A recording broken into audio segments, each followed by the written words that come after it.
Welcome back. Michael Cohen's testimony this week gave congressional investigators plenty of leads to chase on potential illegal and illicit acts involving the president, his family, and his business.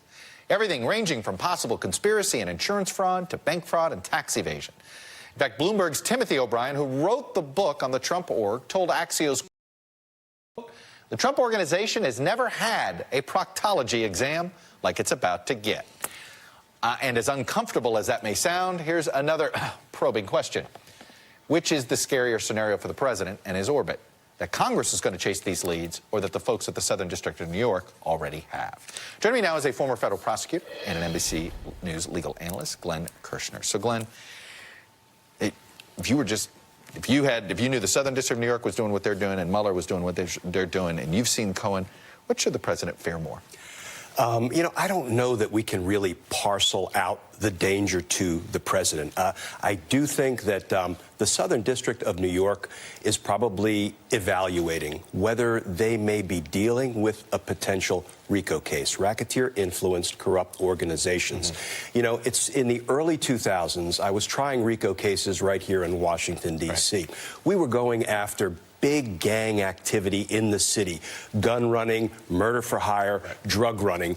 And one of the real challenges we have is proving that there is a hierarchy, because to bring a RICO case, you need to establish a hierarchy, an actual organization, not just a sort of disorganized street crime gang. Right. Well, what do we have in the Trump organization? If ever we had a hierarchy, that's it, because you have one person who, by all accounts, is at the top, and nothing happens without his say-so. Let me ask you this. So Michael Cohen pled guilty to this campaign finance violation. Alan Weisselberg didn't have to because he had some immunity, and David Pecker didn't have to because he, I guess, had some limited protection here in order to participate. That leaves the only other participant being the president. What would is it possible SDNY has a sealed indictment on the president? Is it possible this is something they're waiting to get approval of an attorney general? That's a missing piece here. Would you, if you're going to indict Cohen, how do you not the other party involved? Yeah, one of the big questions is, can a sitting president be indicted? And, you know, I think I'm in the same camp with Neil Katyal and Professor Lawrence Tribe in believing that a sitting president can be indicted. There's no constitutional prohibition. Right. There's no legal prohibition. There is an OLC, a DOJ policy memo saying we don't think it's a good idea. But I've posited a hypothetical that in other times might seem crazy, but I think less so given what we're contending with now. If a president, a corrupt president, were to bribe 34 senators such that even if he was impeached by the House, he could never be convicted and removed by the Senate because they couldn't reach the requisite two-thirds, right?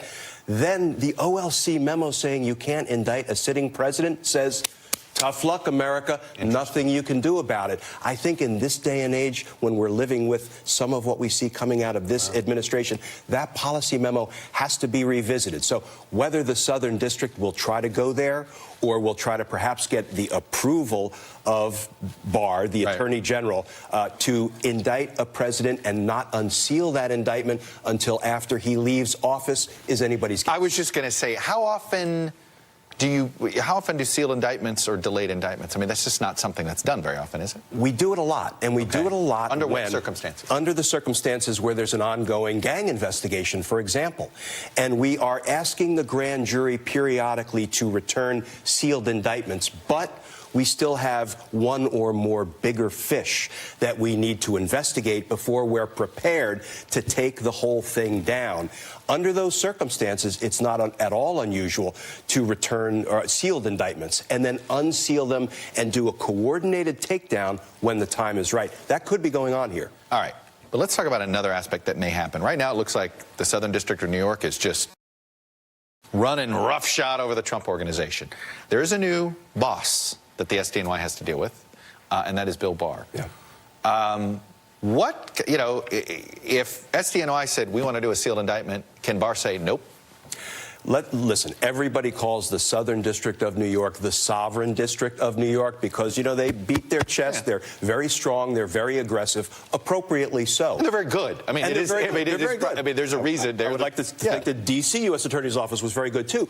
But they still are under the leadership of Bill Barr. So as independent as they are, they still have to get approval for any sort of high-profile decision with respect to a president, an administration official. So they are not free of oversight from Bill Barr. I want to go back to to Alan Weisselberg, because he's going to be coming to Congress. His immunity was limited. What does that mean? Is he out of the woods? But if he's still working for Trump, it means he hasn't turned on it. What makes his different than, say, Michael Cohen's? He's still deeply in the woods, as far as I can tell, because we've heard the reporting that he has some limited immunity for purposes of talking about the campaign finance violation piece. Yeah. But guess what? He's going to testify before Congress. And I'm quite sure Congress is not going to limit its questions to just that offense. So Weisselberg is going to have a decision to make. Do I tell them everything?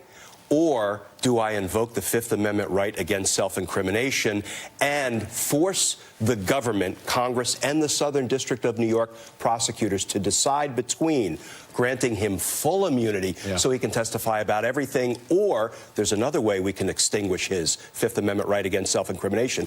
We can charge him, try him, and then once we prosecute him, his Fifth Amendment right to self-incrimination will no longer be in play. Given how important Michael Cohen testified that Alan Weisselberg was, if you were a prosecutor at this point, if he seems, forget Michael Cohen, if you believe you're dealing with a RICO case, I mean, is there anybody that is the keys to the kingdom more than him? Yeah.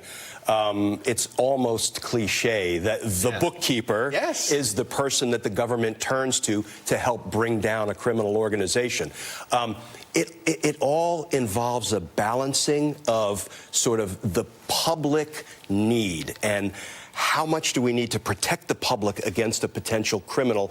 You know, Alan Weisselberg may be a financial criminal, but I don't think he's out on Fifth Avenue shooting people. No. So if it were me, now I don't know all the facts, but I would seriously consider giving Weisselberg complete immunity. Don't charge him. Get everything we know about the criminal shenanigans of the Trump organization, and then the only way he gets in trouble is if he lies. So it gives him every incentive to tell the complete truth. Is that a flip?